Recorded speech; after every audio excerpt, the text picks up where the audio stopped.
안녕하세요. 국경없는의사회 Hello 설립 everyone.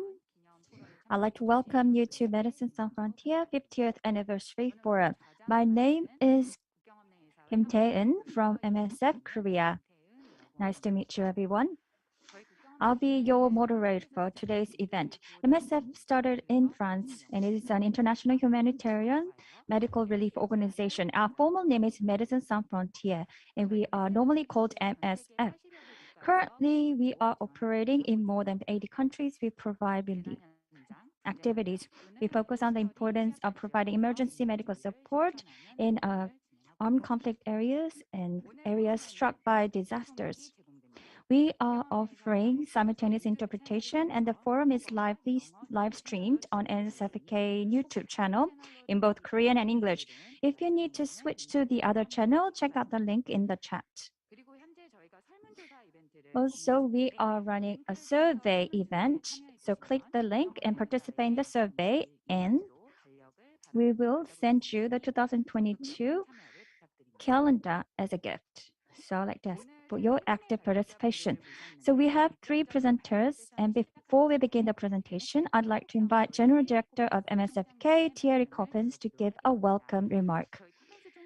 Our General Director, Thierry Coppens, took office in 2015. Before that, he worked in 18 countries, including Rwanda, Haiti, Lebanon, for 2 decades. He has worked at the heart of emergency humanitarian relief efforts and has a long-standing experience in this area. I'd like to invite General Director Coppens.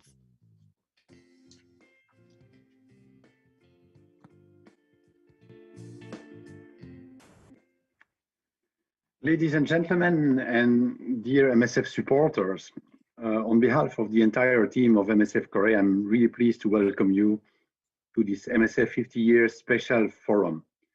Unfortunately, the actual measures related to the prevention of the COVID-19 prevent us from welcoming you other by a video conference.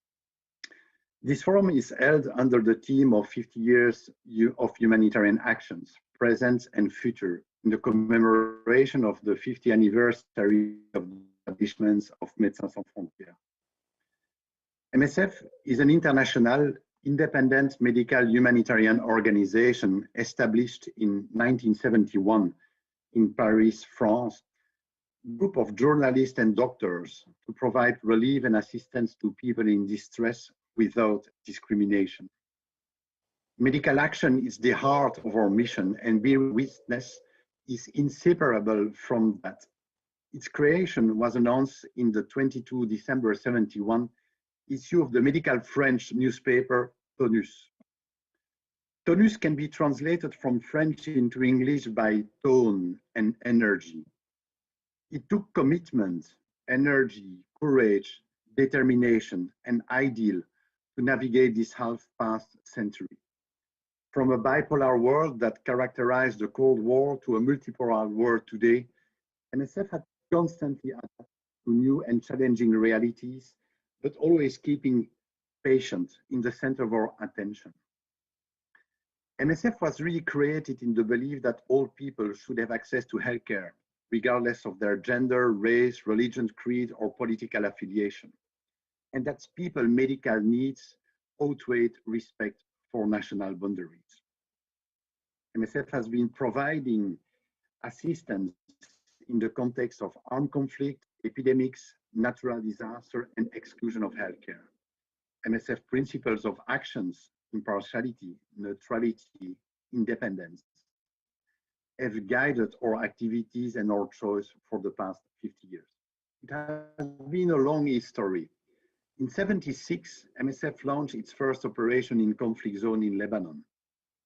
Afterwards, a clandestine operation started in the 90s in the mountainous Afghanistan following the invasion of the Soviet Union, where, I quote now Juliette Fourneau, the head of mission at that time, our centers were oases in the midst of the desert of indifference. In 1984, MSF was expelled by the Ethiopian government after denouncing the manipulation of it. And in 1993, we had to leave Somalia, facing a civil war, as the necessary humanitarian space was not ensured, preventing us to act in accordance with our principle of neutrality and impartiality.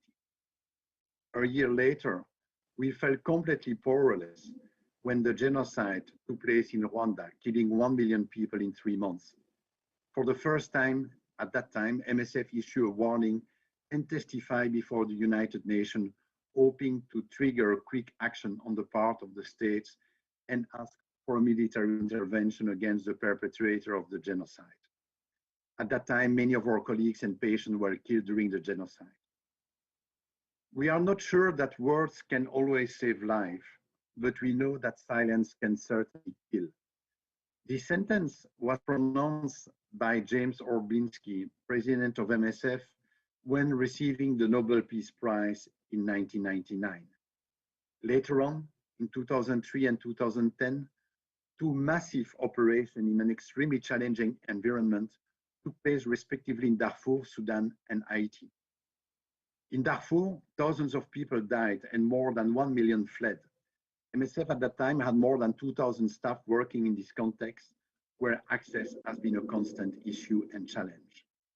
The earthquake in Haiti and the cholera epidemic led to the largest operation in MSF history, with more than 350,000 people receiving treatment in 10 months.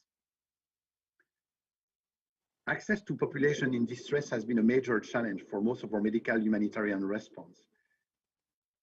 That obliges us to be creative. In Syria, for example, doctors who try to care for the wounded were subject to reprisals, and we had to provide essential medicines to local health providers and operate without official authorization.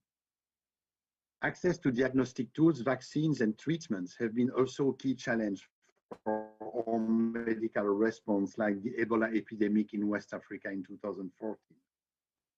The lack of commitments by nation obliged us to take over some of their responsibility during those past 50 years, obliging us to launch a search and rescue, for example, and medical assistance operation in the Mediterranean Sea. Over 6 years, 7 boats staffed by MSF teams in partnership with other organizations have rescued and assist more than 81,000 people. And unfortunately, today people fleeing are still at high risk worldwide.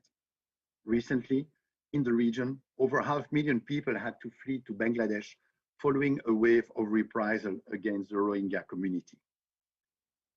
Through our action, MSF has been practicing humanitarianism in the past 50 years, was present in the most critical humanitarian crisis during the last of the century, and we have been learning and improving on how we respond to crises. The practice of humanitarianism has evolved along with the history of MSF activity.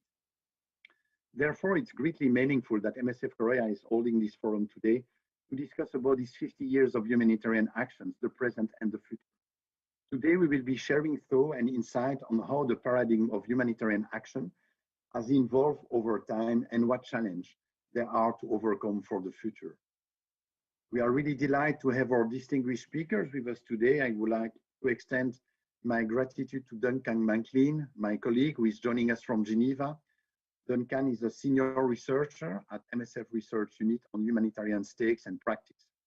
He will be introducing us the 50 years of MSF and how MSF has continued its medical assistance in some of the world's most critical humanitarian crises in the past decade. We are also pleased to have Young-Min Kim, who we have worked closely with us in the last few years. Young-Min is an established producer and writer who has been to the center of humanitarian crises to grasp and diffuse the precise information directly from the field for the public's rights to know. We are looking forward for her presentation on the role of journalism in humanitarian actions and the change in Korean public opinion. And finally, I would like to express my thanks to Dr. Brendan Ho, Professor and Dean at the Hewa Graduate Schools of International Studies, who has joined us today. Dr. Ho's research focus on traditional and non-traditional security in East Asia, human security, comprehensive peace building, middle powers, post-crisis development, and conflict transformation. Today, we are really excited to listen from him about the current change and development in humanitarian aid he foresees in the coming years. Once again, thank you to everyone who has joined us today for this forum. We hope that this will offer an opportunity for all participants and all of you behind your screens to look into how the paradigm has shifted for humanitarian assistance in the past decades and to be part of the active debate, sharing perspective and insight on the ways to overcome current challenge for the future humanitarian actions beyond. Thank you very much.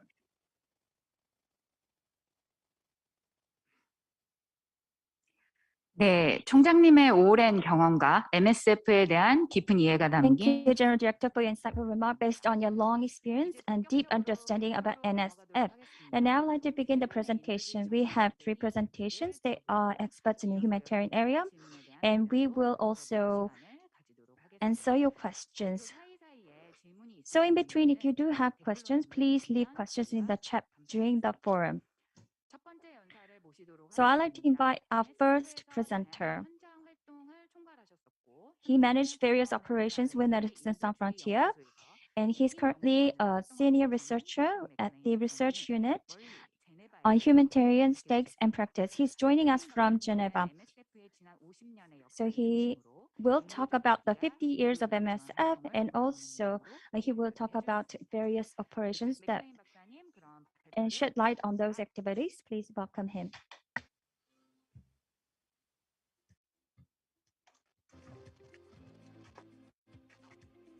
Thank you very much for the introduction. Can you hear me all right?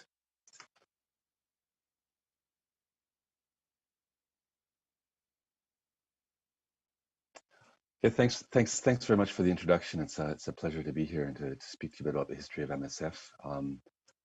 Thierry covered a fair few of the significant events and crises and initiatives in which MSF has been involved. I'll do something similar yet different, looking at it a bit more thematically.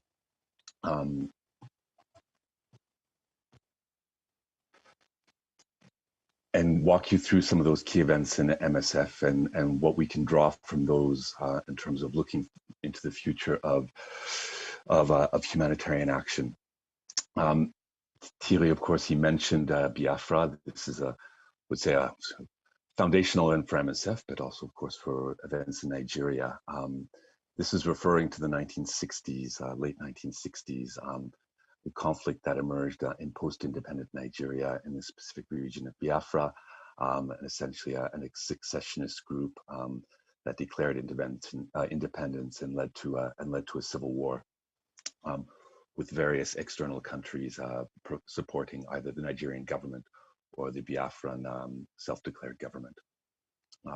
I mentioned in the slide precursor to contemporary humanitarianism, because it wasn't just a foundational event that led to the emergence of MSF and a number of other humanitarian organizations, but a number of the dilemmas and challenges that we see today became very obvious during this conflict.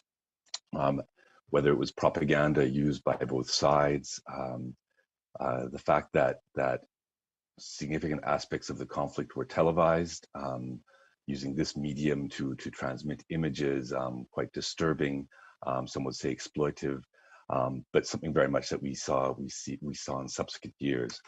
Say misinformation on all sides. You had the bombing of medical facilities, again, a recurrent challenge with a long history beforehand and a history afterwards, which I'll come back to. Essentially, you had these key elements that you see emerge again and again. I mentioned that between mythology and facts, because there is I would say almost a legend that has emerged from this conflict that did indeed lead to the foundation of the establishment of MSF. This, of course, refers to a number of doctors working for the International Committee of the Red Cross, who were witnessing what was taking place directly in Biafra, and were frustrated that they were not able to speak out and draw attention publicly. This due to the way the ICRC functions. Of course, the reality of the conflict was much more complex, and as I said, there was manipulation on all sides and projecting these images. But the simple fact that the traditional modalities of humanitarian action were considered no longer adapted to the conflicts of the moment did lead to a major development, which was, of course, what Thierry referred to, the foundation of MSF in December 1971. I won't repeat everything Thierry said, but there's the two, I think, most important lines to mention when we speak about this foundation was one, that a group of medical professionals that would act, and if necessary, without authorization. This was one of the founding tenets. And of course, this idea of witnessing, or what we refer to in French as témoignage, meaning that if it was considered relevant to speak out for patients, staff, MSF would do so. What I've done here, I have a couple of slides where, again, impossible to cover all the operations of MSF in a short presentation over the last 5 decades. But there are some key ones, I think, that, as I said before, illustrate a number of the challenges that we face and we continue to face. I think it's important to keep in mind that the beginnings of the organization were quite modest. Certainly when you compare it to today, an organization of $1.6 billion a year in terms of revenue and expenses, working in over 70 countries, it isn't comparable. I mean, it's still based on the basic principles of neutrality, impartiality, and independence. But beyond that, the world in which we operate today doesn't compare with the one we operated 50 years ago, and nor does the size. So it was mentioned initially that the first interventions which MSF became involved were an earthquake in Nicaragua, apologies, and flooding in Honduras. This was really in the early mid-1970s. We could say the first large-scale intervention was the late 1970s and early 80s in a refugee setting, which was along the borders of Cambodia and Thailand, which was very, very, I would say, common for the Cold War interventions of MSF working in refugee settings. Given that these were the areas where access was most feasible, was most possible. I note Thierry mentioned the Afghan work in the 1980s. I point to a single event only because a series of specific events, because again, I think they resonate today. In 1981, there was the first targeting of, in this case, bombing of MSF supported structures. Four hospitals were actually attacked. As I said, there's a long history behind attacks on healthcare, which we'll also come back to later. But certainly in MSF's history, this was the first one, and it was seen as quite novel, and argued at the time as basically attempting to silence inconvenient witnesses by the president of the organization at the time. Another element that has emerged over the 5 decades of medical humanitarian work from MSF's perspective is the limits of what can be done, the limits in terms when faced with catastrophe, with extreme violence. Thierry mentioned Ethiopia in 1984 and 1985, and I think that also resonates to events today in northern Ethiopia. 84, 85, famine was declared. And while there was multiple international initiatives to provide, donate money to provide support for humanitarian actors involved in Ethiopia, MSF spoke out against the forced displacement of population and the manipulation of humanitarian aid, and was expulsed from the country in 1985 as a result of that. Rwanda, 1994, the genocide, but also the refugee intervention subsequently. It's remarkable, of course, for the experience of the Rwandans themselves, most importantly. 1 million people were killed. And certainly it also demonstrated for a humanitarian organization the limits. This phrase circulated at the time: you don't send a doctor to stop a genocide. So there was, the number is still not known, but upwards of 200 MSF staff were killed at the time. And certainly, despite the best efforts, when faced with a fundamentally political crisis, which is the origin of the genocide, there are limits in terms of what a humanitarian organization can achieve. And I think similar lessons can be drawn from Srebrenica in the former Yugoslavia, 1995, which led to the execution or the killing of 8,000 Bosnian men and boys. And I mentioned this as the limits of what MSF can do. MSF was present, and there was debates at the time whether actually MSF's presence, given there's nothing that we could actually do to halt the killing, whether we actually projected a false sense of security, given that they were killed in a so-called safe area. And Syria was also mentioned by Thierry, which I think is important example, and also representative of a number of other examples where MSF has essentially tried to be present in every major conflict, especially in the post-Cold War world. But there are times when we are refused access. And Syria is an obvious example. Despite 10 years of attempting to negotiate with the Syrian government to have a presence on government territory, we have not been able to achieve this. This is not when we don't work in those conflicts. When we do reach I would say a wall as such, we would attempt to we would run cross-border operations, which is what we did in the case of Syria. We've done in numerous other contexts as well. But given the systematic bombing of medical facilities, rejection of independent humanitarian support, I think there are limits that also can be highlighted in this case.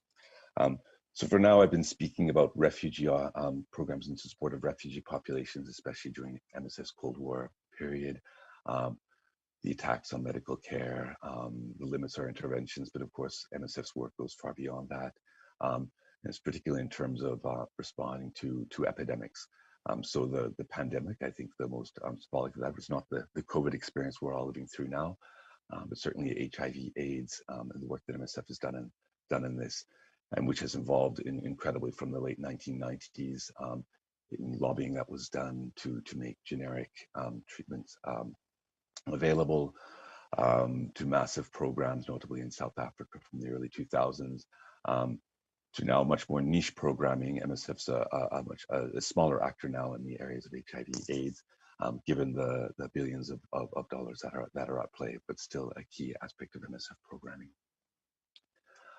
I mentioned a few other specific events, again, not at all representative of all of MSF's intervention over the 5 decades, but still I think worth highlighting. Thierry touched on the scale of operations in Darfur, Western Sudan.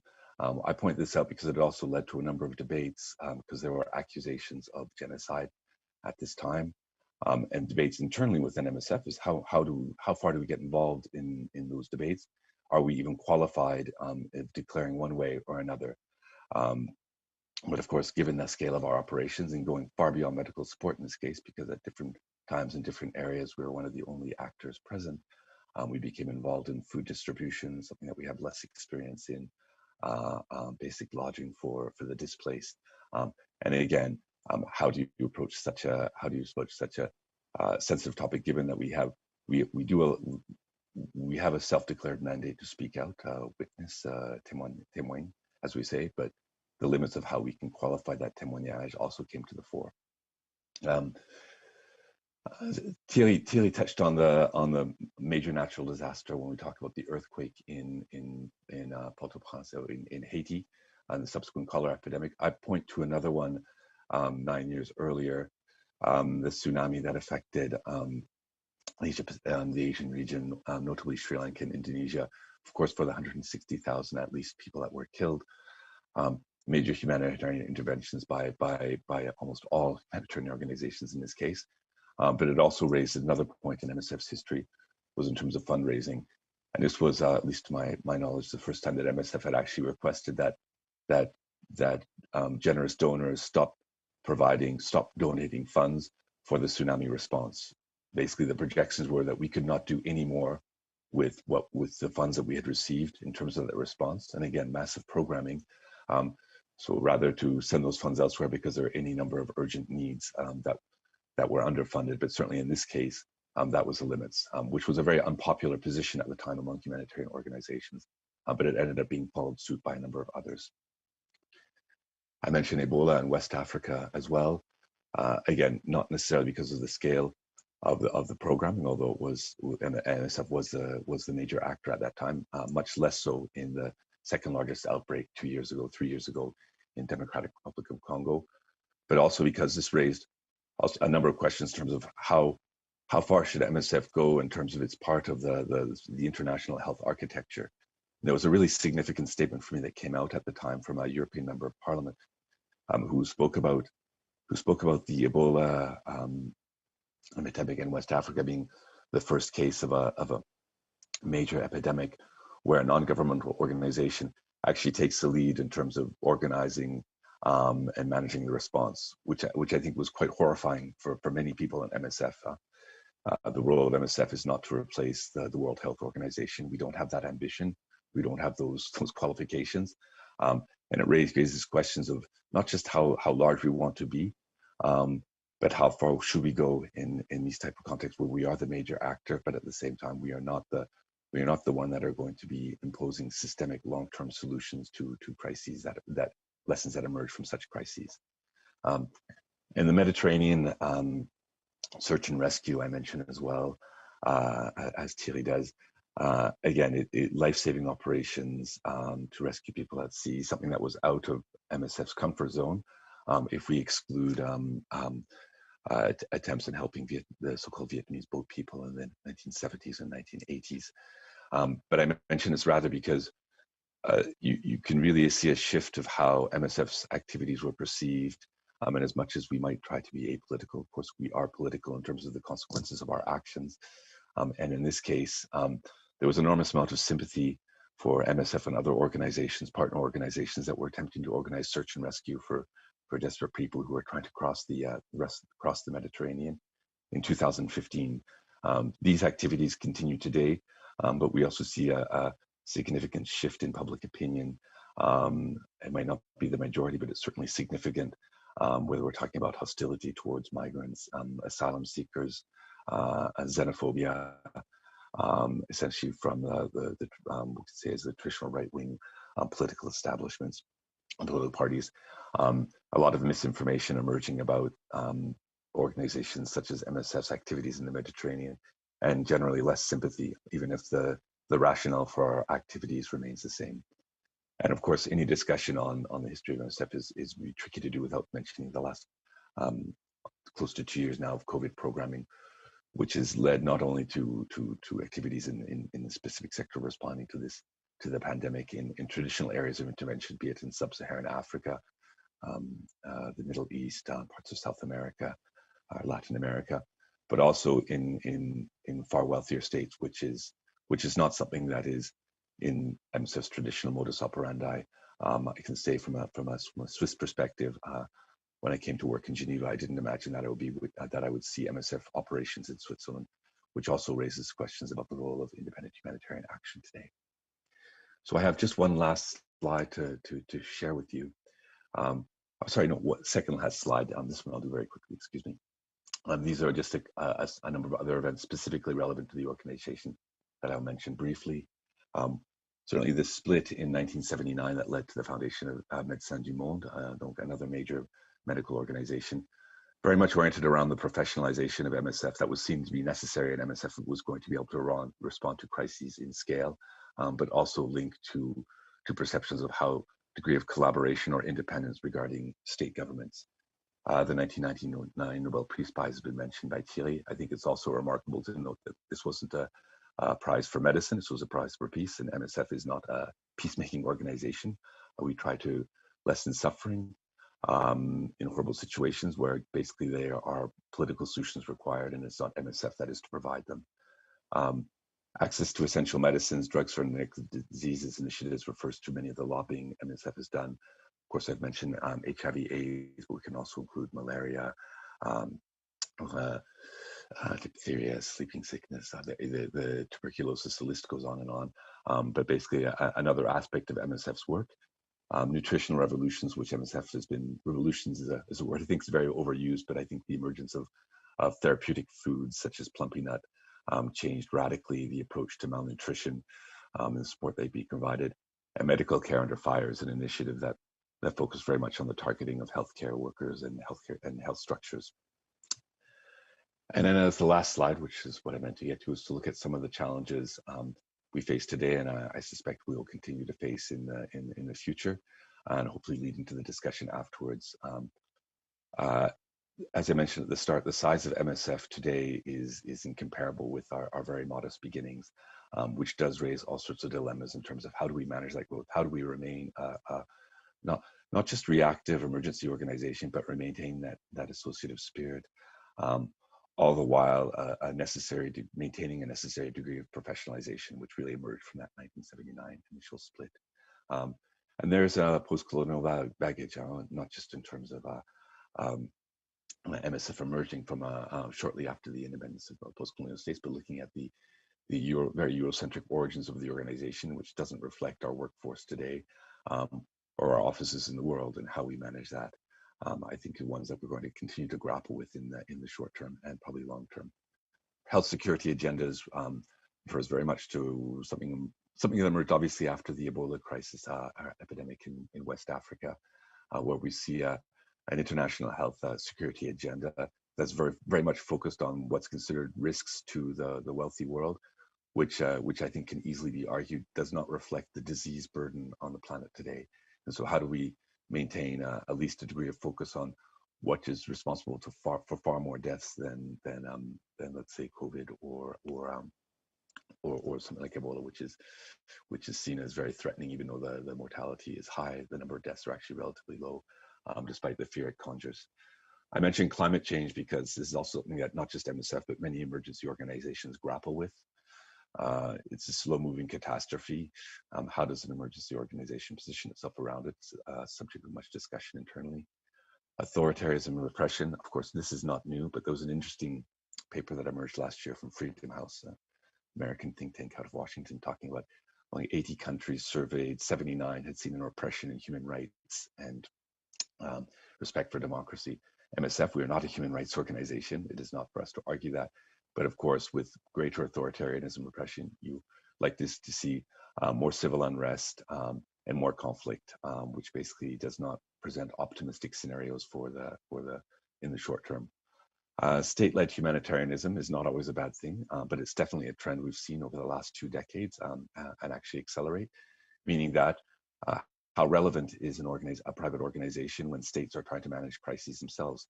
And I think we also have to learn how to step back when we are not relevant. Having said that, moving away from natural disasters in situations of conflict, states themselves are often belligerents as well. So for me, I would argue the relevance of independent humanitarian action is as important today as it was 50 years ago. And then finally, the challenges of protecting the medical mission, a very common topic we hear about are counterterrorism legislation, basically saying that areas under control of what considered terrorists has the potential to criminalize humanitarian aid to civilians living in those areas. So this is a constant part of MSF negotiation, and we have to also look at the counter side of those debates as well. Non-state armed groups that are outwardly hostile to humanitarian assistance, whether it's in terms of abductions or fatalities of humanitarian staff. So again, not necessarily new, but challenges that we'll grapple with in the future to come. So I'll stop there to leave it to the other speakers, but thanks again for having me, and I look forward to the discussion afterwards.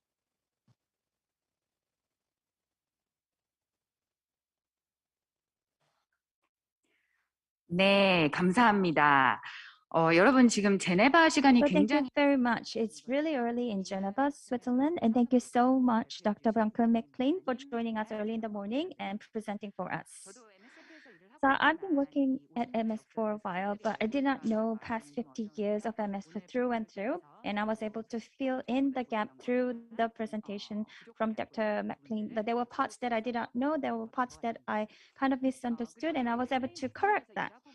And also, I'd like to add on some information about the institute he's working for.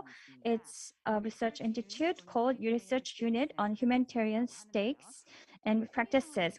So for your convenience, I called it a Humanitarian Research Institute, but there's more to it. So if you would like to know more about it, please search UREPH in the internet. Okay, so now I'd like to introduce you to our second presenter, producer Kim Young-mi. She focuses on conflicts, and she's an editor at Sisain. I think those who are listening to us today would probably met her through various interviews or read her through her book. For MSF, we have a very special and long-standing relationship with her.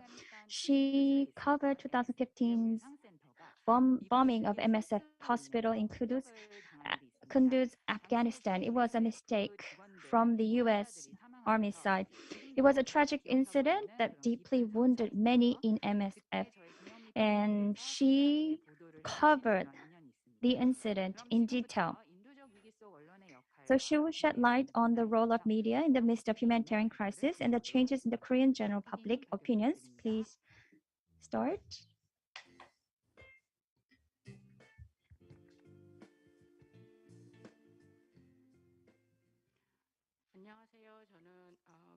Hello, my name is Youngmi Kim. I'm a journalist covering the conflict areas and the areas in civil war. I'm trying to let people know about what's happening in that region as precisely as possible. Today, I would like to deliver a presentation about the role of journalism in humanitarian action. In 2015, I was in Kunduz, Afghanistan.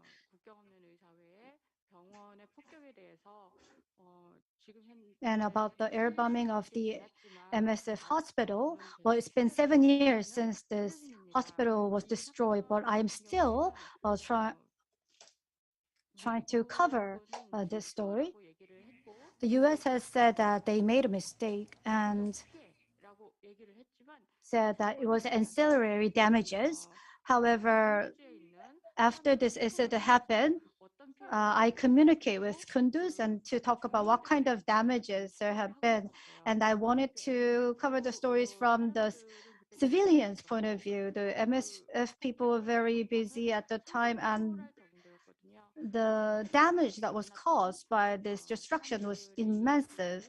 So I met with several people, and I would like to share with you the story.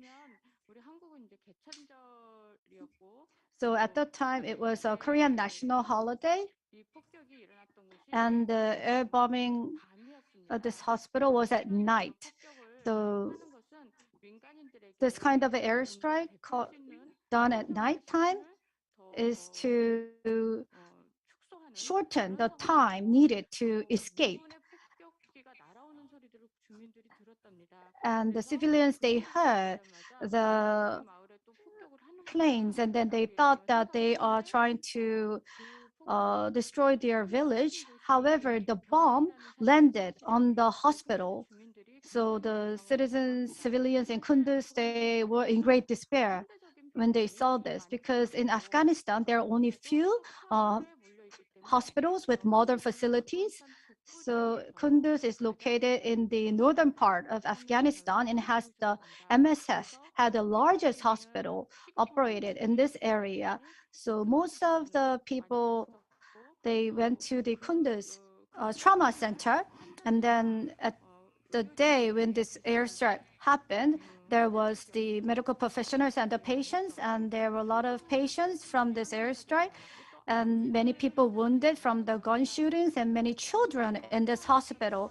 And I interviewed one of the person who was in the hospital, and his daughter was hurt by the other strike, and that daughter was hospitalized, and her father was taking care of her daughter. And then daughter told her dad, goodbye, dad, because she thought he would die. But fortunately, he survived. So I was able to interview him. So when I was interviewing these two people, what hurt me most, what was most painful was that this dad and daughter, it was the hospital that they were depending upon for their life. So unlike this bombing, the hospital was completely destroyed. So if you look at the photo, you can see that the rooms of the hospitals were all wrecked, and because the airstrike was too severe and too strong, there was the surgery room, and even the surgery room that was actually undergoing surgery at the time, it also was destroyed, and many people who was undergoing surgery were also killed. And there were also people who were severely ill, were in emergency situation, and because of the shock of the bombing, they died. And what I found to be most painful was the patients and the patient's family. They are the most weak or most vulnerable people from the war, and trying to target these people just go beyond the humanitarian crisis. It is a thing that should never happen in our humanity. And at the time, even though there was a strong criticism for this accident, the US government said that it was a mistake. But I don't think that this was a mistake, because this MSF hospital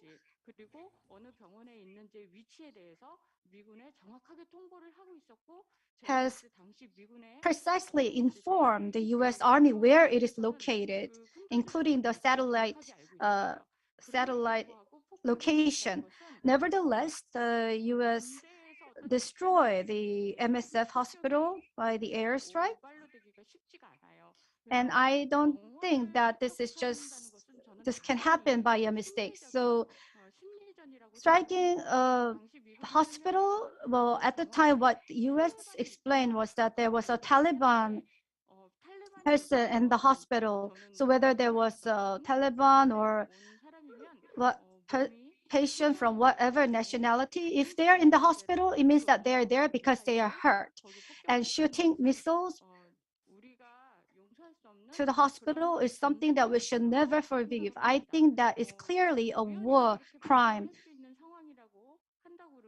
And if it's a case where they accidentally did it, then in that circumstances, and if, let's say, MSF Kunduz Trauma Center was destroyed, and the US government should have thought carefully about the compensation, but they never did. So I clearly think that it's a war crime. And in case of the patients that were hurt at the time, they are suffering from severe trauma. And if you go to the hospitals nearby this hospital,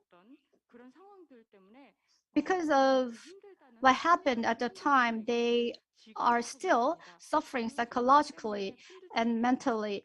And because of this accident, there was no hospital left in Kunduz, because it was impossible for the healthcare providers to work under these circumstances, because safety has to be guaranteed for healthcare practitioners to work. But the people who receive benefit from the healthcare service providers are the victims or the survivors of the wars, or the children from the war. Children, they cannot get vaccinated, or they lack water and food. So they are very vulnerable for various contagious disease, various epidemics. So in this kind of unsanitary environment, they easily catch a disease. We have gone through a situation in the past where many children died from a war. And in case of Afghanistan, there is a severe famine crisis, and the hospital was destroyed in this kind of situation. I think this is a severe humiliation in our humanity, because they should have at least protected the hospital. And these people in the hospital were civilians. They are not the party to the conflict, or they are not the party to the war. So I can see the reality of the war is that it's the civilians that are most affected. So this kind of Kunduz bombing should never happen. It is something that we need to clarify the cause. So I am still trying to cover this incident. I'm calling MSF every year, and I'm trying to check in about what the progress is and how this is being resolved with the US Army. But I have not been getting updates ever since. But what I would like to tell you is that one journalist has not forgotten this story or this incident, because this is clearly a war crime. So we should never forget this incident, and this should never happen again. Nevertheless, Yemen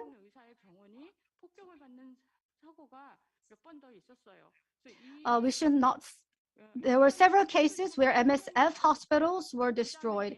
And because this incident was not clarified, there was another incident where hospitals in Yemen were destroyed. So I regret it strongly. Of course, I'm a weak journalist that doesn't have a power, and I'm just one single journalist, but I realized that I should not stop criticizing this incident. And I felt the strong need to clarify the cause. If I have done so, I thought that I might have been able to avoid this kind of incident in Yemen. So, ladies and gentlemen, please look at the photo. Please don't forget this photo. This Kunduz incident is a very serious, grave incident that shows that the Geneva Agreement has been broken. The Geneva Agreement, after World War I and World War II, the thousands of civilians had to sacrifice. And this was the agreement that was born as a result of the sacrifice of civilians. Civilians must be protected, and it's clearly stated in this Geneva Agreement. Think about how many people were killed during the Cold War II, that people signed this Geneva Agreement. However, in this context, this Geneva Agreement was clearly broken. So have to think about what our generation has to do, because we will be remembered as a generation that broke the Geneva Agreement. And this is something that we all should think about. Many people that you see in this photo, they died from this accident, and this was the agreement that was born as a result. So please don't forget this incident so that we don't break this promise again. I believe that all of us have to make efforts to avoid this from happening again. So as a journalist, I feel the grave duty or sense of responsibility. So Kunda's incident in that sense is more meaningful and more significant, even though 7 years has passed since then. During 7 years, the US government said that they're not taking any actions to find out the real reason or cause of this incident. So we have to make sure that this incident doesn't go left blank in people's mind. So I will continue to do my best, because this incident should not be erased. From current generation to future generation, we need to be able to explain to them something, that we have to able to show them that we have took some kind of actions, why people had to break the Geneva Agreement and what they did to make up for it. And these MSF activities were suspended or halted as a result. And we have, for the sufferings that the civilians are going through, I feel that we have some sense of responsibility to do something about it.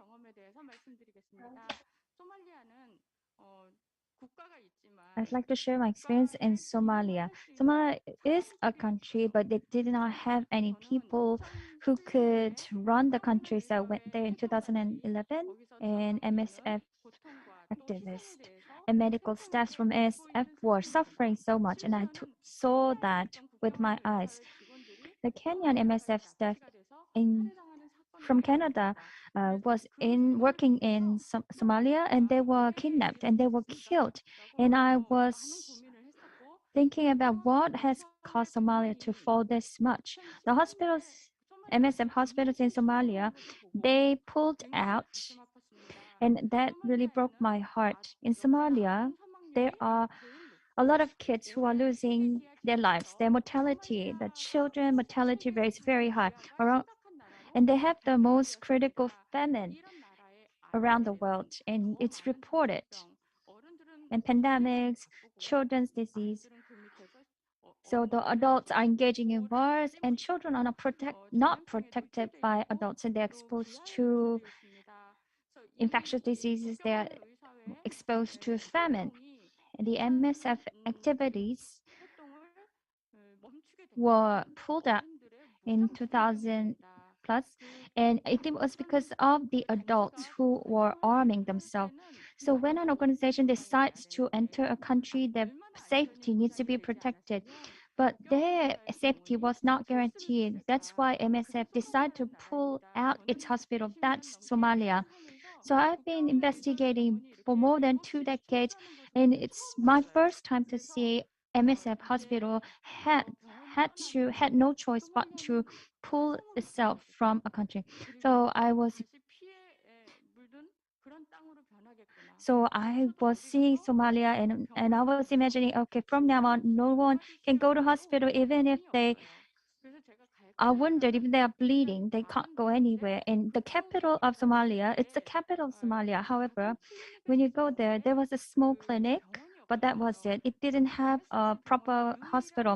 MSF hospital was the only modern hospital that had modern medical facility. However, they had to pull out, so it's no longer there. It means the humanitarian crisis in the country was to its maximum, and I had no choice but to witness them pulling out. And it was a heartbreaking moment for me. No one would remember, but Somalian people will remember. And they continued to contact me and ask me when MS Hospital will come back to Somalia. There are a lot of people from Somalia who ask me, and then I will tell them, then wait just a little bit more.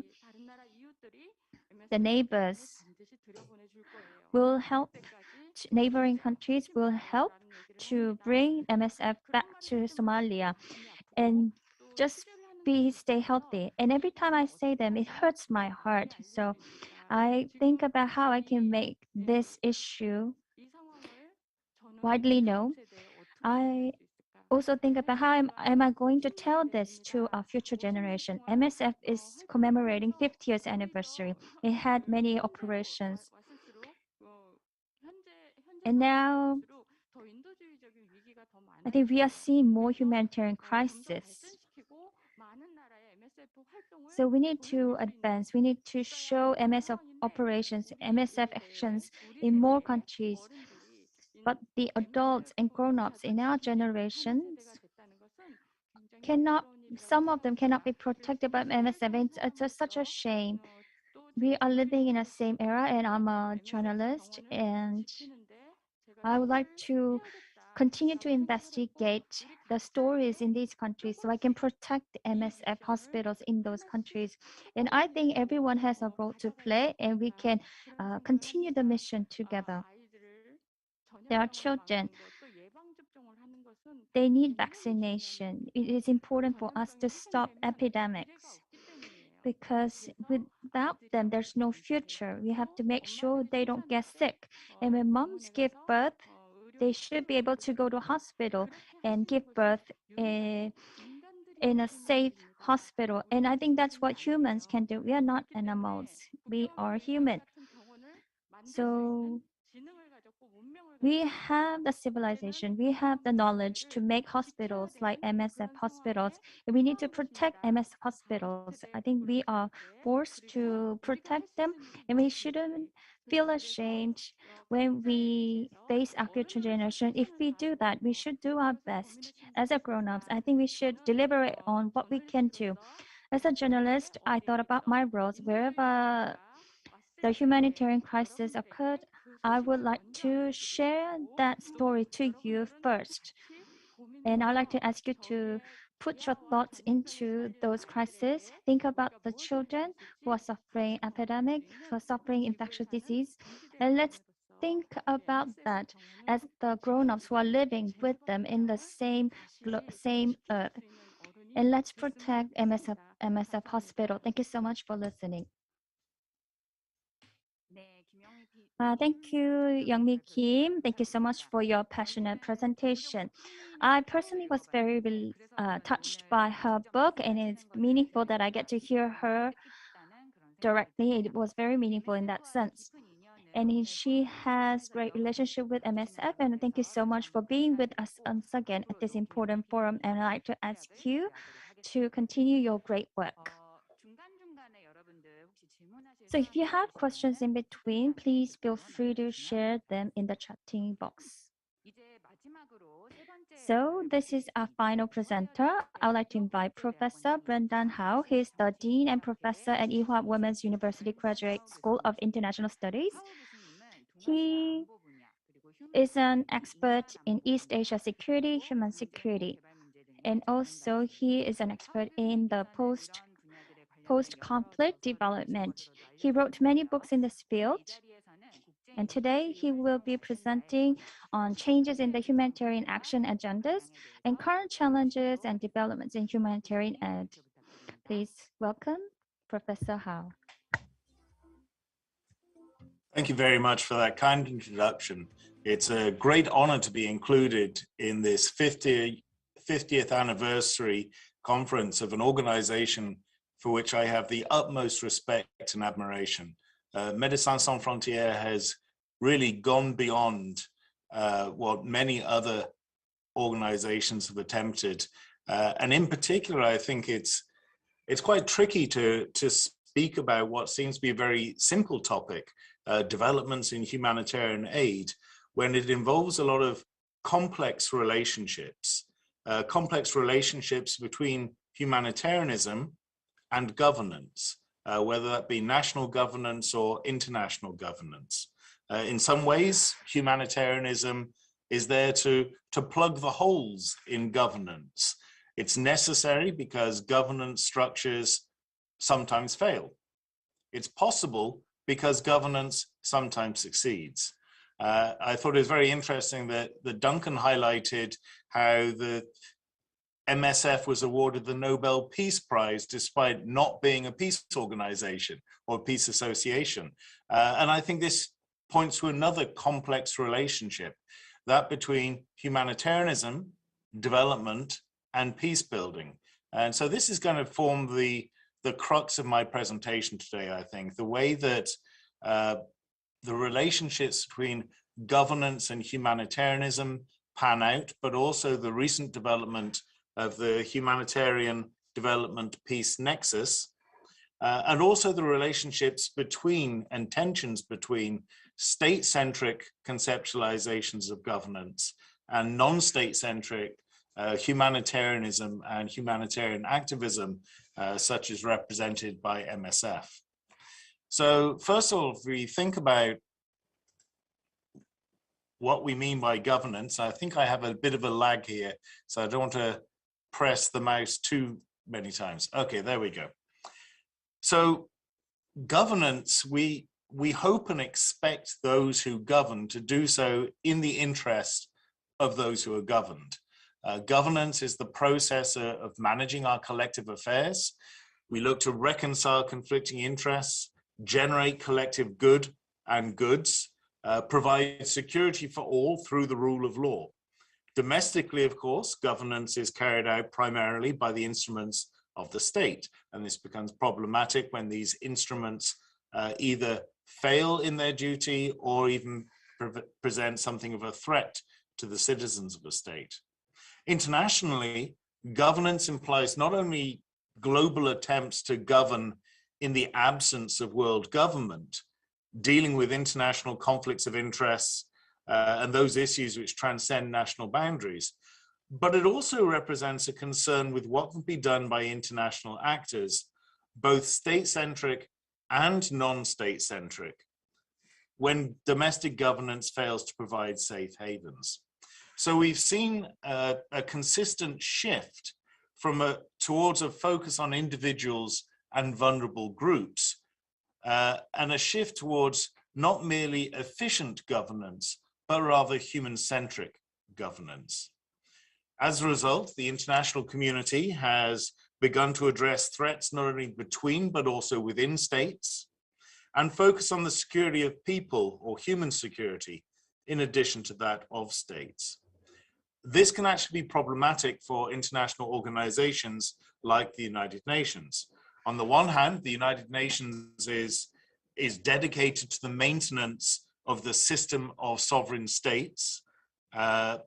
On the other, however, the organization is increasingly also dedicated to the demands of human-centric good governance, whereby safe havens are provided for the most vulnerable that are free from fear, free from want, and free from indignity.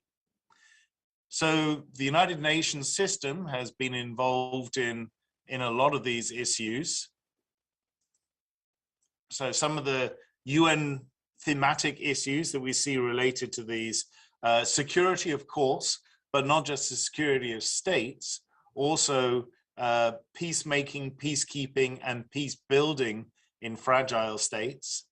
There's been a focus on children and armed conflict, women, peace and security, mine action, mine clearance, and dealing with other explosive remnants of war.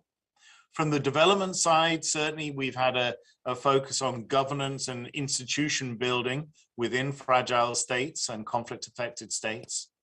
Human rights, of course, we see, as has already been mentioned, there's the Genocide Convention, but also we have special rapporteurs on human rights, humanitarian affairs, climate change, again, demining, early warning systems for tsunamis. The Indian Ocean tsunami was also referenced earlier, humanitarian responses, human security, refugees and IDPs, that's internally displaced persons, the protection of civilians, the responsibility to protect.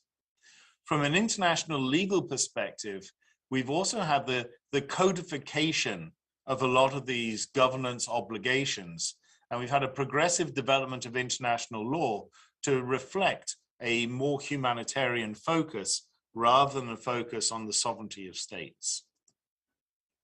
So the three traditional pillars of the United Nations, security, development, and human rights, and the almost 30-year-old human security paradigm sits at the intersection of these three pillars.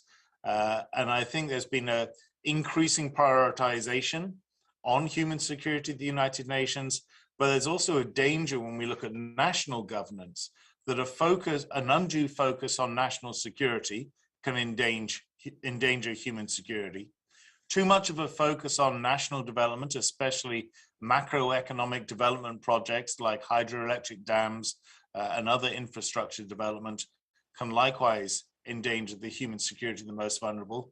But even there's a possibility, if we focus too much on human rights, if by human rights we mean political rights and promoting democracy or imposing sanctions on countries that we consider to be rogue regimes, this can also endanger the most vulnerable, so undermine human security. So there's been an increasing recognition of these complexities and interdependencies. In 2005, UN Secretary General Kofi Annan referenced the interrelatedness of the three pillars of the United Nations by noting, "We will not enjoy security without development, development without security, and neither without respect for human rights. Unless all these causes are advanced, none will succeed." And in doing so, he neatly encapsulated not only the progress that's been made by the evolution of security and governance, but also the ongoing challenges that we need all of these pillars to be considered in order to provide for the most vulnerable. Policy prescription for humanitarian actors and obligations for those who govern must increasingly consider spillover between diverse agendas that threaten vulnerable individuals and groups. So the Interagency Standing Committee noted that peace is not only about the absence of violence, but also about sustaining peaceful societies, and that positive peace comprises the attitudes, institutions, and structures that create and sustain peaceful societies. And this, I think, is why MSF was awarded the Nobel Peace Prize, because of this positive interpretation of peace building, rather than a negative interpretation of just preventing war. So this interdisciplinary perspective has been reflected in the newly emerging discourse on the Humanitarian Development Peace Nexus, or HDPN. And many contemporary threats to national and international systemic security, such as climate change, environmental degradation, pandemics, of course, including COVID-19, refugee flows and forced migration, poverty and distributive injustices, and natural or human-induced disasters do not lend themselves to state-centric or state-focused governance perspectives.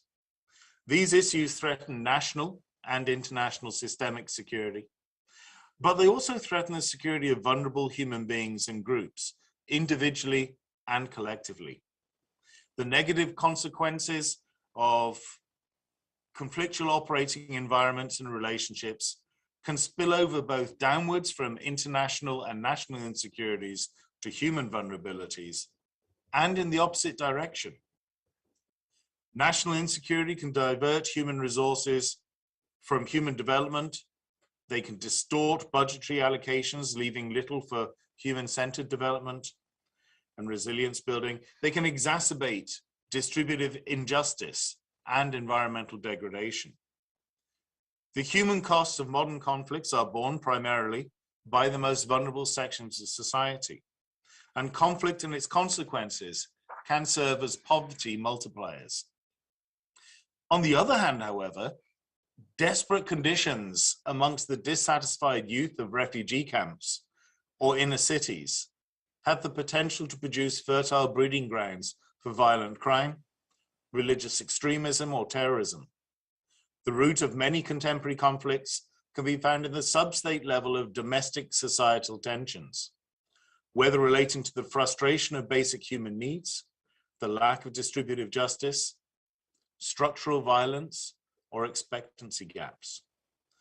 Poverty serves as a health insecurity multiplier, as we've seen during the most recent pandemic. The poor are also the most vulnerable to the consequences of environmental degradation. Furthermore, poverty often precludes sustainable development practices, and natural disasters are exacerbated by environmental degradation. So you can see that it's not as simple as just trying to address one of these challenges, one of these governance challenges. They all affect each other. Humanitarian crises have become more protracted, with an average length of displacement of 17 years, intractable, involving complex interactions among social, economic, environmental, climatological, geographical, political, and security drivers, and the consequences of these drivers. Most of the 125 million people currently requiring humanitarian assistance have been affected by violent conflict.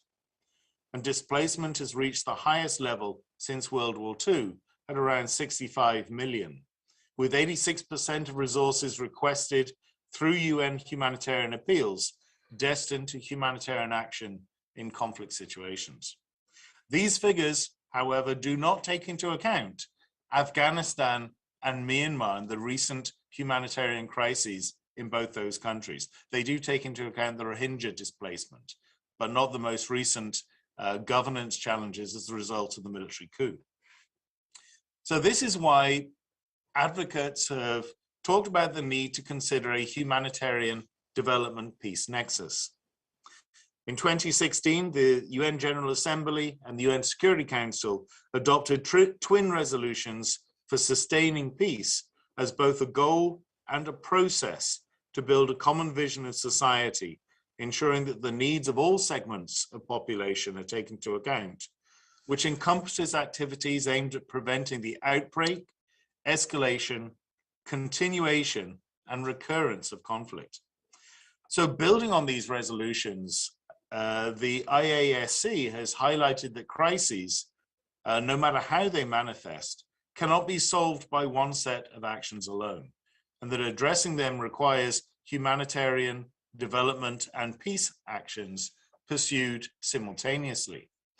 So the HDPN is a holistic approach to providing for the safety and well-being of vulnerable individuals and groups. It should not be viewed as a sequential approach. It's not that one of these is more important than another. Significant work has been carried out on the intersections between these different pillars, between development and peace building, between humanitarianism and peace building, and between humanitarianism and development. But we're still faced with a number of shortcomings reflected in the attempt to operationalize the HDPN. First of all, humanitarian development and peace-building initiatives have tended to be top-down, donor or international actor-driven, reliant upon aggregate measurements of governance success, things like GDP per capita, rather than looking at the impact on the most vulnerable. And they've remained siloed. That is to say, they're often still pursued independently of one another. Humanitarian initiatives have focused on the intersection between the pillars of human rights and security. They've been reactive rather than preventative, interventionary and focused on policy prescription, the interests of donors and benefiting the recipients, leading to dependency, resentment, and a lack of sustainability. Furthermore, crisis relief arrives in a target country precisely at the time when the local infrastructure is least equipped to deal with its administration and distribution, such as happened after Cyclone Nargis dramatically impacted Myanmar. Contributions are also nowhere near the level of the promises made in the face of catastrophic natural or human-induced disasters. There are problems of politicization and securitization of assistance. And there are concerns that focusing on an HDPN will actually increase the degree of politicization and securitization of humanitarian assistance. Meanwhile, development initiatives such as the Millennium Development Goals and Sustainable Development Goals, despite paying lip service to the security pillar, have primarily focused on the intersection between human rights and development.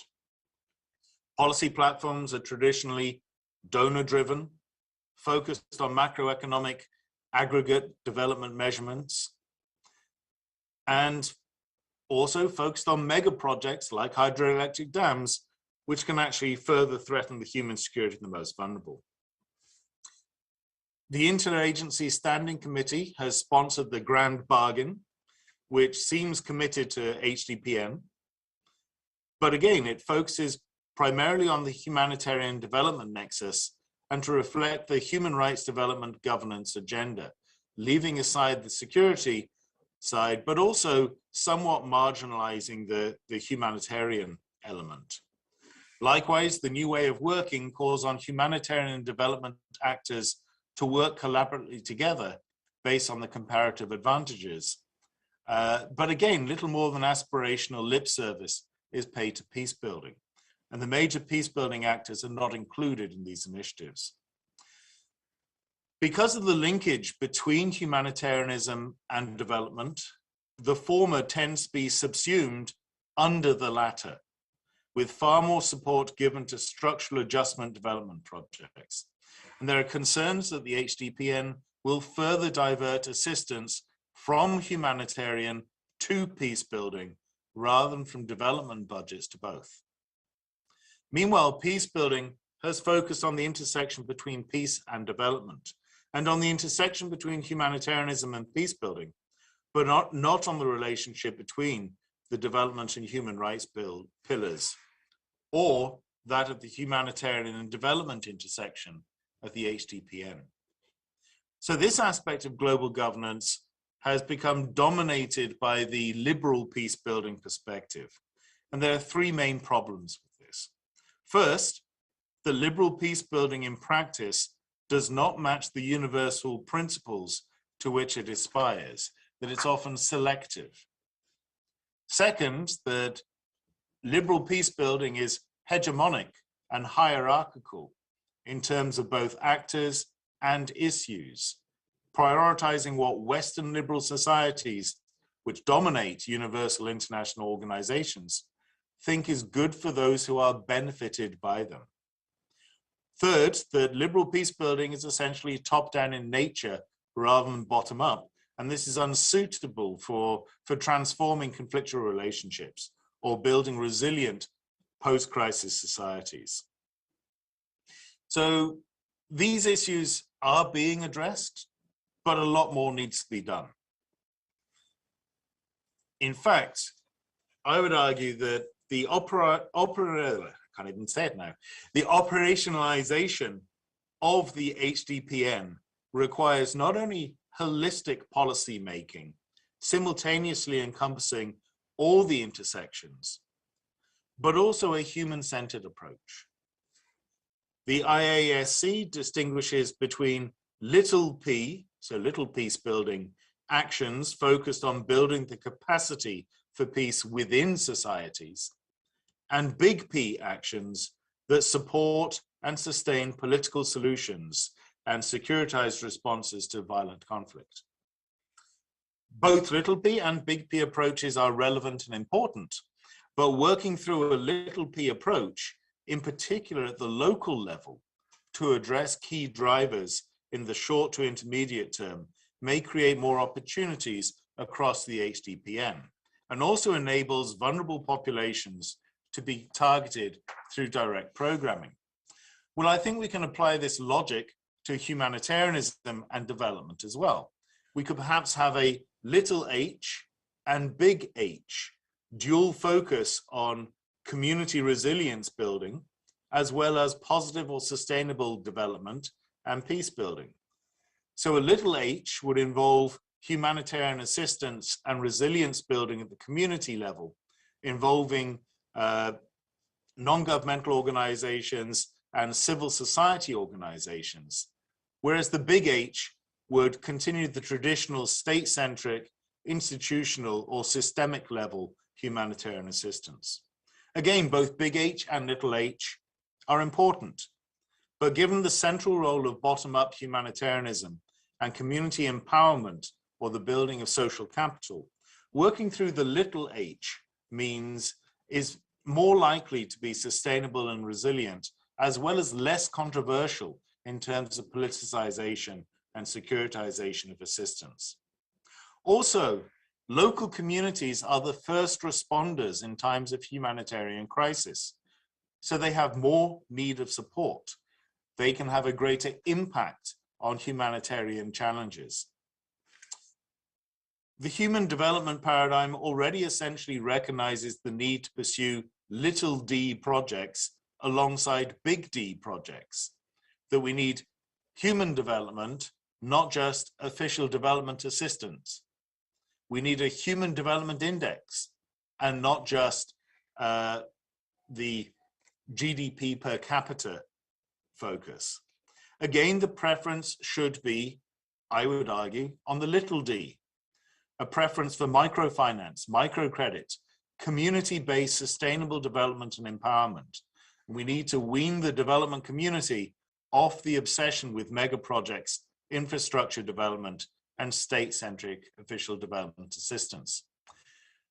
So to conclude, I would argue that not only is there an ongoing need for actors such as MSF, but that more appreciation, more assistance, and more consideration of the role they play needs to be given by the global governance instruments, as well, especially those that are state-centric. So I think I will finish there. Thank you very much.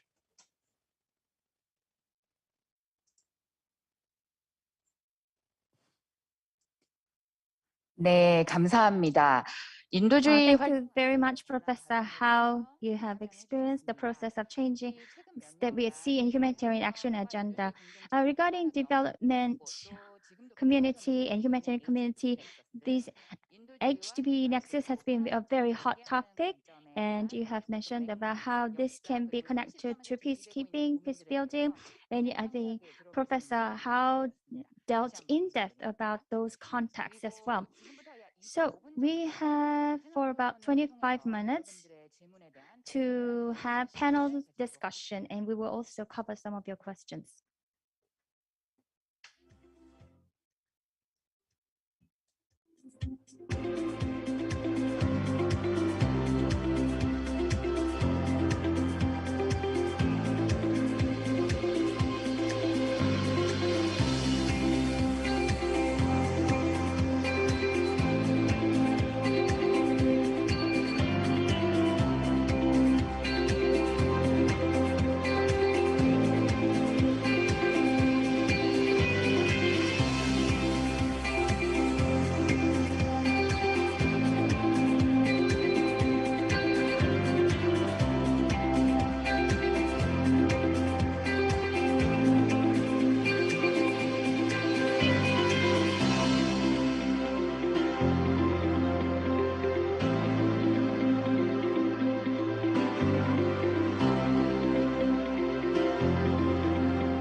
네, 감사합니다.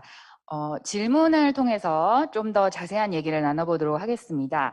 먼저 미리 참여 신청을 Thank 해주신 you. Now we will move on to the Q&A sessions. Among the questions that we got earlier, I chose the questions that pertains to all of you. The first question is the questions that we come across often recently. So there are many underprivileged people in Korea. And why is it important to think of humanitarian aids for people in other parts of the world? We have many people to help in our own society. So I would like to hear answer from the three presenters. So Dr. McLean, would you give answer first?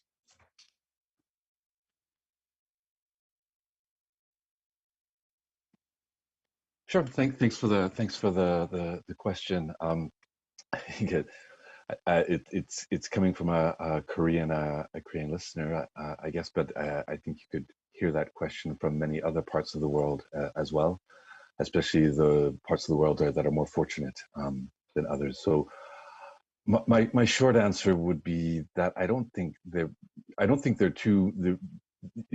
not mutually exclusive. What's being asked, it was certainly not for MSF to dictate who should be prioritized, a domestic population from a Korean perspective, or those suffering in a crisis in a neighboring country, or on the other side of the world. I think both should be permitted, and it's up to the individual to if they want to support or be active in trying to lessen that suffering. They're welcome to do it, and they can choose which one they want. But certainly they inequality, injustice, abuse. I mean, we don't have to look very far to find that. I mentioned the COVID programming for MSF in European states. I mean, this is not something we expected 2 years ago. So again, I think it's possible to both simultaneously. But thanks for the question. I leave the others to say something as well.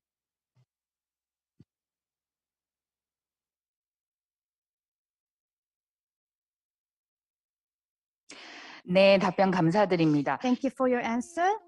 Well, the humanitarian action, this is for the comfort or the well-being of the others. And when it comes to that, goes beyond the national border or the religion or the race. So I think we need to view this kind of issue in that aspect. Now let's hear opinion from Ms. Kim, producer Kim Young-mi. Well, I think the question that I was given is actually a question that I get often from many other people. I was born in Korea and I've been living in Korea till now. And what I've experienced in Korea and what I experienced in the conflict areas was so different. That was a truly shock to me. And I saw many people dying from hunger, but I didn't see that when I was growing up in Korea. So this came across as a big shock when I was covering this overseas. So I think the name of the country, it doesn't matter. If someone is dying, is about to die from the hunger, whether that person is your neighbor, is your friend, or someone who lives very far. But if you think of that person as your family member or your friend, then I think it's very important to have a kind heart, a tender heart to provide help or provide assistance or your food to that person. So let's say a lost cat on the street. If that cat is about to die of famine, then you will want to give that cat some food, right? So whether that person is close by or far away, it doesn't matter. The distance doesn't matter.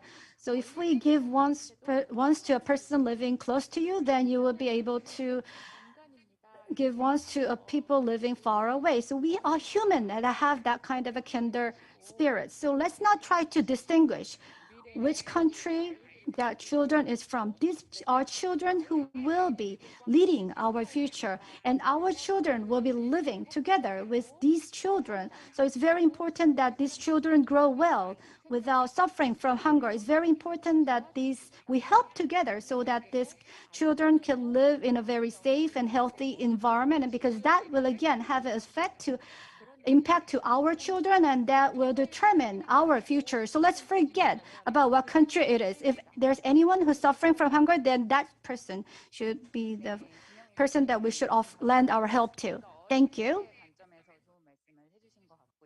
Thank you for speaking in light of young children. Even if we open up our refrigerator, or even if you open your closet, we are living in an environment where we can say that everything is classified by the boundaries. So let's go and open our heart by going beyond this kind of national boundaries. Now let's hear answer from Professor Hao. Thank you. Yes, this is a very common question that arises, and I think it speaks to a couple of things. First of all, our own prejudices and parochialisms, that when we look at suffering in the world, anywhere in the world, do we consider that suffering on the grounds of nationality? Is our compassion limited by our nationality or by the nationality of those who are suffering? But also from a rational perspective, if you like, we have the question of entitlement.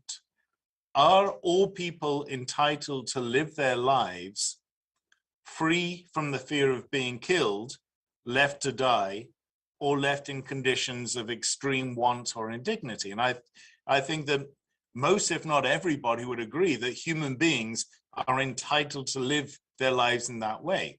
Now, the question is, does this entitlement come from virtue of being human beings, or does it come from virtue of having citizenship of a certain country? Now, if the latter, if you are only entitled to live your life free from fear and want and indignity because of the country for which you have citizenship, then absolutely the responsibility rests on the government of that country. If, however, we think, no, human beings have the right to live their lives in this way, then the responsibility to allow these conditions, these safe havens for the most vulnerable, this responsibility applies to all of us by virtue of our shared humanity. 네, 답변 감사드립니다. 특히 하우 교수님의 전문 분야인 인간 안보와 Thank you for your answer. I think he linked his answer to the human security. So the protection, it should not be just centered around state or collective groups.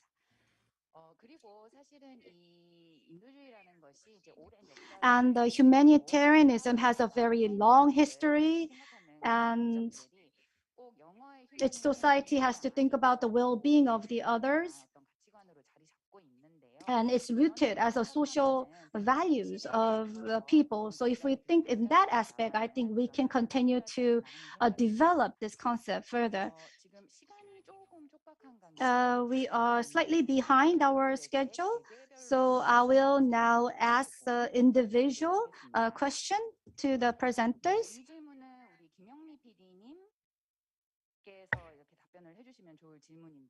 Okay, so this question is for Youngmi Kim.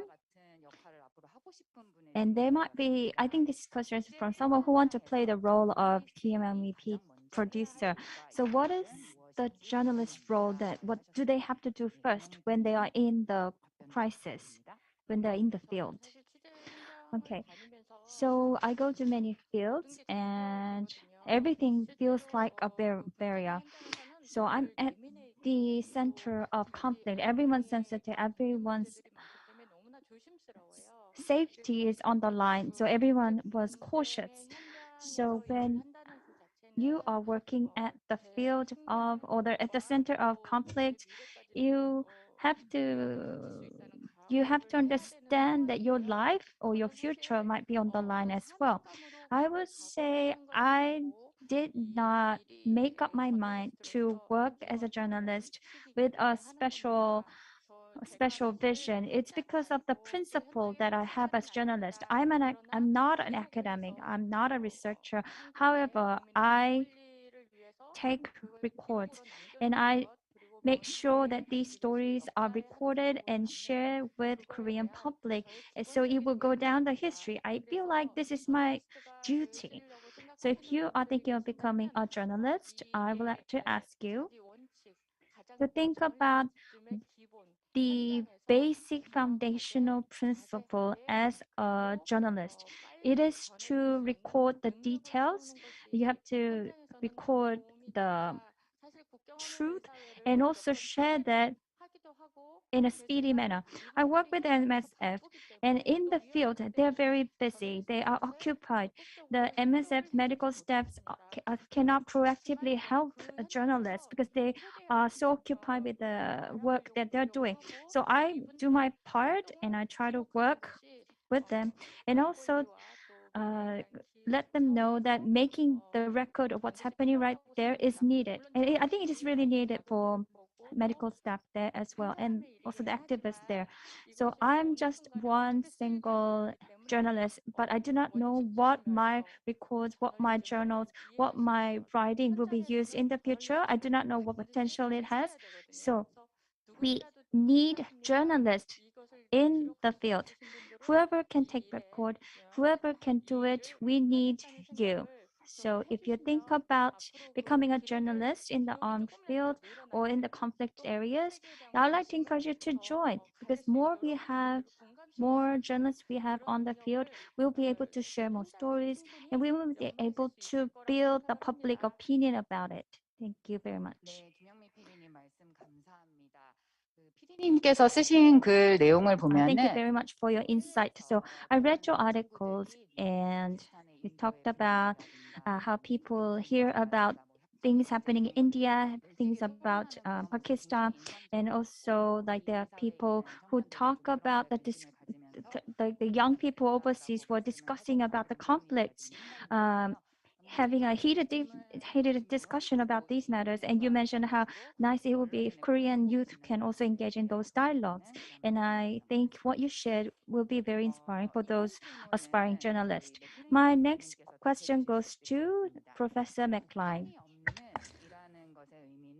I think the meaning of without border has changed over time or over different eras. So what would be the meaning of without borders in the future? Dr. McLean, would you provide answer to this question? Yeah, no, I'm very uncomfortable with the crystal ball, even though that was part of the exercise today. So I do my best. Sans frontières, without borders. I guess you're absolutely right. I mean, well, MSF has its in the grand scheme of things, little history, only 5 decades. This idea of the role of borders goes back centuries earlier, and even in MSF's time, you can see this idea of to use a bit of jargon or academic words, the sovereignty of states. It depends on the perspective, and it depends how far you want to step back and look at how it's evolved. Certainly, it's tightened in recent history, but there are other times where it's tightened as well. So I think you need to take that step back to look to try and predict a little bit in the long term. I would say I would answer from an MSF perspective in 2 senses. One is very similar to the first question you asked all of us, meaning that sans frontières is not, you can also take it from a theoretical standpoint, not just a sort of literal, take it literally. And by this I mean a solidarity that is not dependent on borders as we know them today. And I like to think that in the future as well, that solidarity will overcome borders, irrespective of how much they're tightened, strengthened, walls are put up, and all the rest. From an MSF perspective as well, there's a very operational sense to sans frontières as well. And I would say, sadly, this also is likely to continue in a different sense. If you remember at the start of my presentation, I referred to the two key aspects at the foundation of MSF in December 1971. One was acting, if necessary, without authorization. And I mentioned in the presentation cross-border operations. So in a very practical sense, if barriers are put up against us and we are still able to work safely, then we will operate cross-border sans frontières without those permissions. So this is really in a practical sense as well. And I would say, given the state of nationalism, of strengthened borders, in part the result of COVID, but I think there were long-standing trends. Both these aspects are likely to remain important in the future. Solidarity that overcomes those borders, and also action when those borders infringe upon providing concrete medical support to individuals in need. Thank you.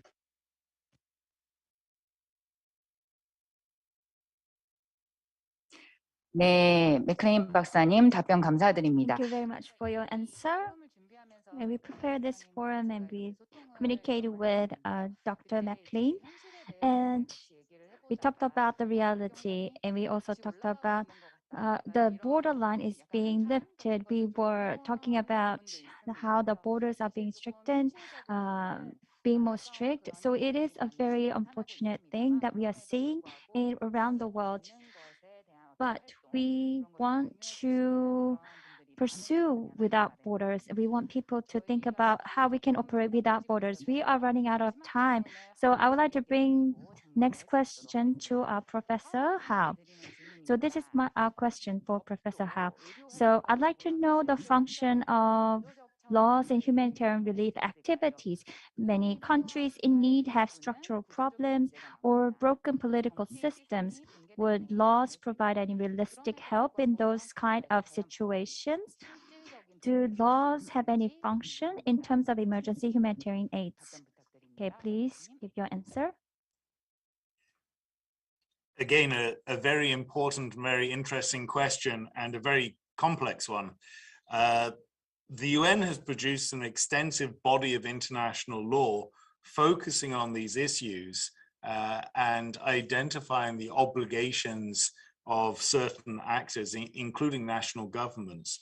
So, for instance, the Refugee Convention and its additional protocol imposes duties on all parties to protect those who are forced from their countries. And this includes a duty not to send them back to those countries where they were faced with serious threats to their lives. The protection of civilians during times of armed conflicts also imposes duties on combatants, whoever those combatants are, not only to refrain from targeting civilians, but also to do everything in their power to protect civilians from the impact of armed conflict. We've already talked about the Genocide Convention. There's also the responsibility to protect, where all states have a responsibility to protect their citizens from the 4 atrocity crimes, which are genocide, ethnic cleansing, war crimes, and crimes against humanity.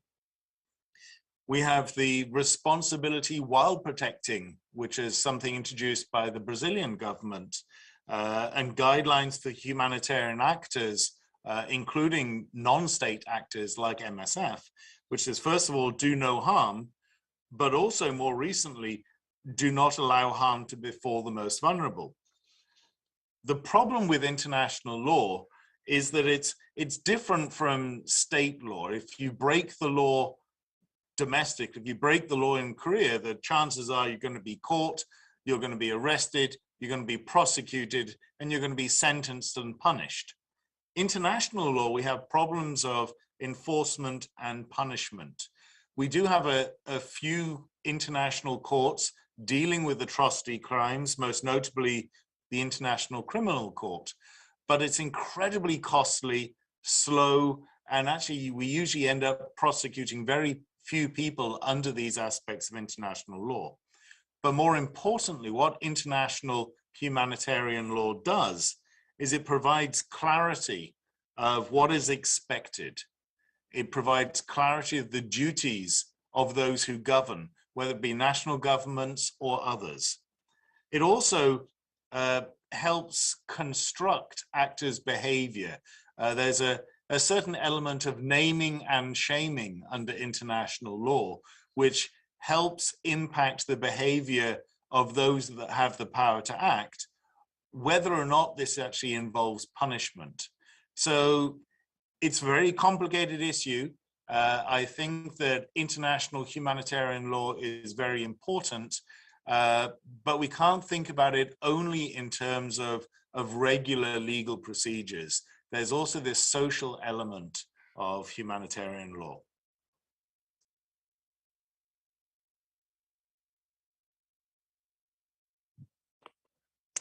네, 하우 박사님 감사드립니다. Thank you very much, Professor Hao.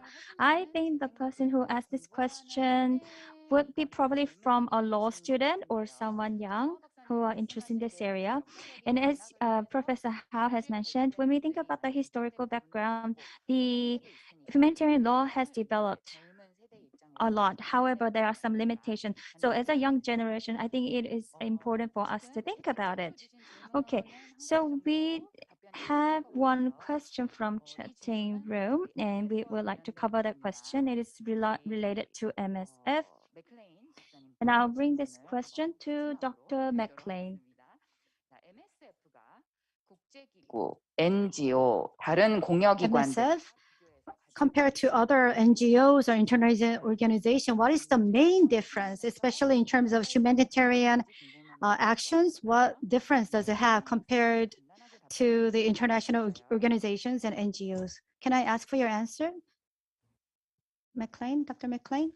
Yeah, I heard it. Thanks. So the main difference, I would say as a disclaimer, starting my my answer, the number of humanitarian NGOs, humanitarian organizations active in situations of crisis, conflicts, and so on, has grown exponentially the last several decades. So really I started the presentation discussing Biafra in the late 1960s, where the International Committee of the Red Cross was by far and away the largest humanitarian actor in that specific conflict, and there are relatively few others. Now, this is unimaginable now. Where you have a situation of crisis, and you have hundreds, and I think it's, even if MSF is accused of arrogance, I think it's important that we have a dose of modesty as well, that our voice is one of many. Coming from a perspective, not just as a researcher, but someone who managed operations for MSF for many years, I could point to one very obvious example, which very obvious reason that it distinguishes us, and it's not in what we say. We often say something similar to many others. It's not our size, because there are plenty of other very large organizations as well. It's how we're financed, in that we have a very effective, I would say, fundraising team that subsidize. I think we're at 97% of our budget is privately financed, and it's not very interesting to speak about money. It'd be much more interesting to speak about heroic témoignage, witnessing statements, condemnations, and so on. But really, having that financial independence, meaning that we can choose where we spend that money based on the needs that we identify, rather than on parameters that are defined by large institutional donors or states. It's what enables us to run what I mentioned earlier, cross-border operations, when we can't work through traditional channels. It's what enables us to look at what I like to think would be the most vulnerable or excluded populations that we've identified as needs, and be active. It doesn't mean that we hold the truth by any means. That again would fall into the arrogance side, but I do think that financial independence also allows us an operational freedom and a freedom to speak out as well when we feel that it is necessary, and that is really a hugely distinguishing feature. And I have I'll finish my answer.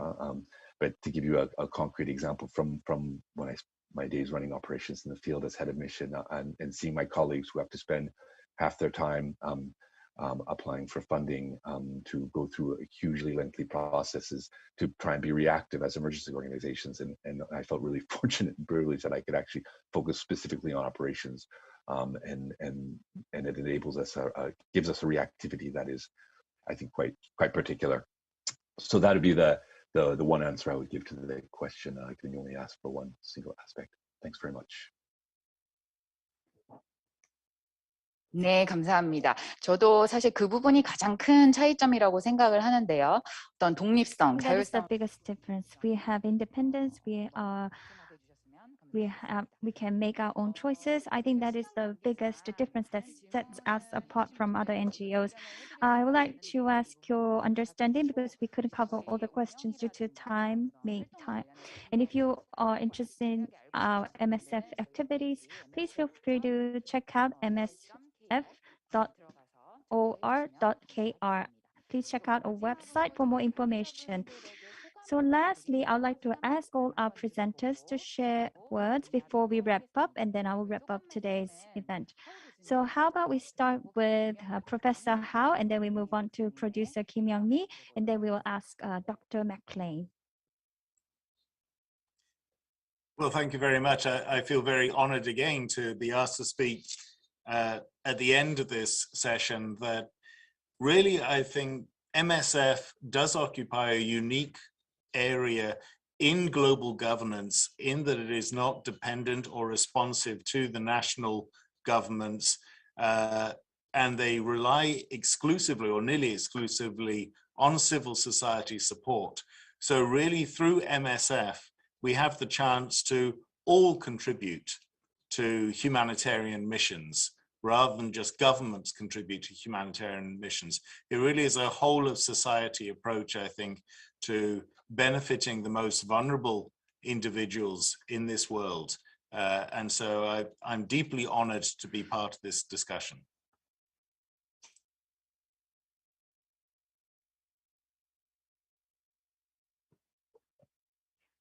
네, 감사합니다. 다음으로 Thank 김영민 you PD. very much. Now I'd like to ask producer Kim Young-mi to share a word before we wrap up.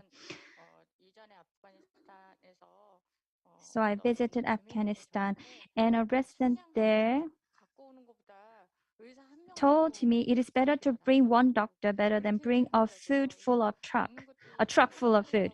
And the resident from Afghanistan said the people around the world think that we need food and that's all we need. However, they said they get sick. They also get sick. They need treatment. And, you know, as we know, any human, when they get sick, we need medical service. We cannot live without going to hospital when we think about our whole entire life. So these people are in the most vulnerable state. And I think as global citizens, as the neighboring countries' citizens, I think we should pay attention to them and offer the services that we are enjoying. I think the world without MSF and the world with MSF will be very different. Because we have MSF, I think we can have better peaceful world. And even in the armed conflict areas, even the areas struck by civil war, people there can receive medical services they dearly need. And I hope that we have more forums like this so more people will be able to hear the message, and also the global citizens around the world can share the same message. I wish that we will have more opportunities like that. 네, 소감 말씀 감사드립니다. Thank you 마지막으로 for your word. I'd like to ask Dr. McLean to share. I think still it's early morning there. I think I'm sure you're very tired. Can you share a last word? No worries at all. So I think in our exchanges, you'd asked me what would be, you already asked the future of Sans Frontières. I mean, you'd also asked me what would be the future of MSF, whether it's in 50 years or in decades from now anyways. And I think as a last word, I would try to answer that as a wrap up. And I think answer that question on two levels. I think a very naive level would be to say, I would like to think in the decades to come, an organization like MSF would be redundant or irrelevant, meaning that that type of support and aid in situations of crises would be no longer necessary for all sorts of reasons. Knowing that that's extremely naive as a hope, even if optimistic. And I think a more realistic hope is that we can MSF can maintain its nimbleness, agility, reactivity, control of our resources to continue both to respond, and I think to be an uncomfortable reminder of what we see on the ground, a thorn in the side, let's say, to some of the powers in the world today. If we are able to maintain that, then I think that would be a modest or a humble achievement. So thank you very much for the invitation to speak with you all, and to the other speakers. It's fascinating to hear your thoughts, and thanks again. 네, 대단히 감사합니다. Thank you 예. so much. So you mentioned about like you wish the day to come where we don't need MSF in the future because we are free of conflict. I'm not sure when that day will come, but we will work very hard until that day comes. I'd like to thank our Professor Howe, thank you Dr. McLean, and thank you Ms. Kim Young-mi. Thank you so much for being with us for a very long time. So when we look at the development of humanitarian, there are always great awakening moments. When we think about Red Cross movement, the Angnidiman was awakened by the devastation of the Battle of Solferino. And for MSF, the French doctors and journalists witnessed the tragedy of Biafra. And many humanitarian organizations were born as they strive to heal the damages and wounds caused by the Second World War. However, in fact, we live our day-to-day lives in Korea, and it is very difficult for us to think about humanitarian issues in our daily lives. However, today, our forum that commemorates the 50th anniversary of MSF, I believe it might have stopped you for a moment to think about the meaning of humanitarianism. And I would like to thank everyone who participated, and I would like to end today's forum here. If you haven't participated in the survey yet, please check the QR code and participate in the survey. And I'll look forward for your continued support for MSF. Thank you very much.